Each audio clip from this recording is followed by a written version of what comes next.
जून 3 तारिख को सारा विश्व में विश्व साइकिल दिवस भाव में पालन कराए। तेबे साइकिल चलाइबा केवल परिवेश पई भल नुहे बरং आम स्वास्थ्य फिटनेस और जीवनशैली बहुत लाभदायक अटे। तेबे आज वीडियो रे मु आपनको कहबी साइकिल चलाइबा द्वारा आमको क्यों सब फायदा मिली थाए। साइक्लिंग एक हालुका किंतु प्रभावशाली व्यायाम होता है। साइक्लिंग करने द्वारा हृदय समस्या मधुमेह और उच्च रक्तचाप आशंका कमी जाए। यह सहित मन को शांत रखि थाए, चाप सह्य कर क्षमता वृद्धि करें।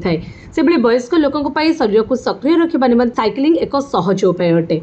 समतल रास्ता ई बाइक साहाय्य साइक्लिंग करने द्वारा गंठी सुस्थता बजाय रही है और मांसपेशी को मजबूत रही है। या सहित मन शांत रही है। से पिला एवं किशोर मानक साइक्लिंग शारीरिक विकास में बहुत साहाय्य करिଥାଏ। यह हाड़ को मजबूत करिଥାଏ, मांसपेशी गठन करिଥାଏ एवं हृदय को सुस्थ रखिଥାଏ। या सहित साइक्लिंग एकाग्रता वृद्धि करिଥାଏ, आत्मविश्वास आनिଥାଏ एवं चाप ह्रास करिଥାଏ। यह हृदय स्वास्थ्य को उन्नत करिଥାଏ, गोड़ एवं पेट मांसपेशी को मजबूत करिଥାଏ एवं ओजन नियंत्रण रखिबारे साइक्लिंग साहाय्य करिଥାଏ। साइक्लिंग करने द्वारा मधुमेह और उच्च रक्तचाप रोग हृदय समस्या आशंका कमी जाए।